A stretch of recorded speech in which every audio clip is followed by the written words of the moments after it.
783 PDLs at 100 plus ang naakwit Napakwit ng PAW sa apila.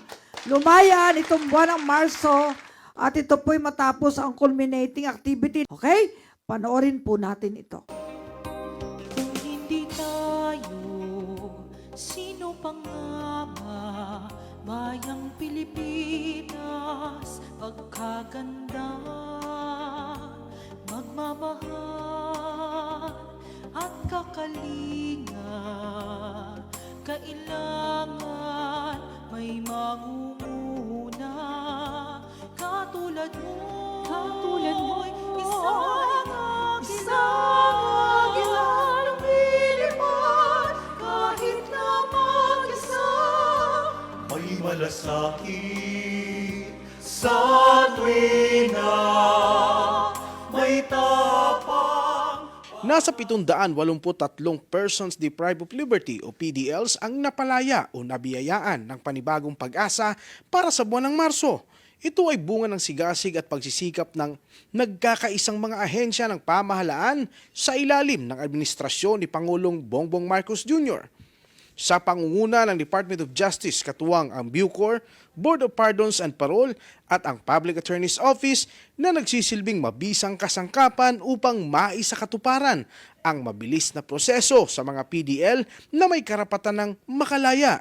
Kaya naman nagagalak ang ating PAO Chief Persida Acosta sa isinagawang culminating activity sa Bucor, Muntinlupa City nitong unang araw ng Abril. Kalinsabay ng pagdiriwang ng kaarawan ng ating mahal na kalihim, Secretary Jesus Crispin Boying Rimulya. Noong 31 ay ito po ang regalo sa atin ng Bureau of Corrections, ang paglaya po ninyo. Palakpakan po natin si Sir Boying. Giit naman ni Bucor Director General Katapang na magpapatuloy at seryoso ang gobyerno sa pagpapatupad ng mga reforma at mga makabagong programa para sa total reformation ng ating mga PDL. Naniniwala ako na marami sa inyo ang gustong maghanap buhay o magkaroon ng buhay na panibagong buhay, no? Kaya't paglayaan nyo ngayon, pagbutihin ninyo, no? Gagabayan din pa rin namin kayo, susubaybayan namin kayo kung saan na kayo napadpad at hopefully kung makakatulong kami through DOLE and TESDA, tutulungan namin kayo.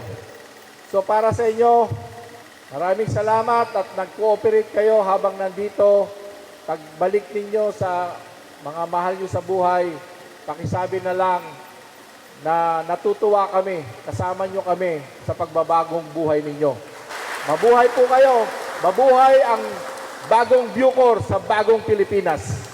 Patuloy din ang pagsisikap ng Department of Justice na palakasin pa ang pakikipag-ugnayan at pagtutulungan ng mga ahensya ng pamahalaan na naglalayong mapatatag pa ang pagbibigay ng serbisyo hindi lamang sa larangan ng pagbabagong buhay, kundi maihanda sila maging sa paghahanap buhay.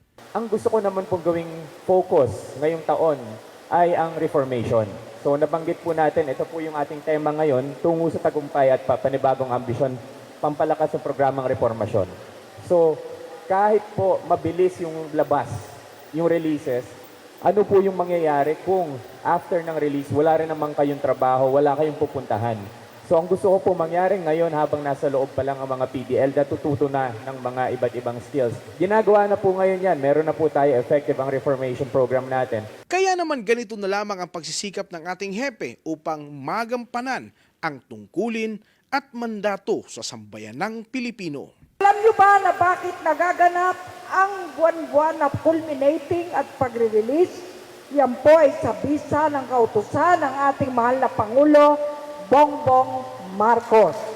Ang lagi po niyang sinasabi, sama-sama tayong babangon para sa isang bagong Pilipinas.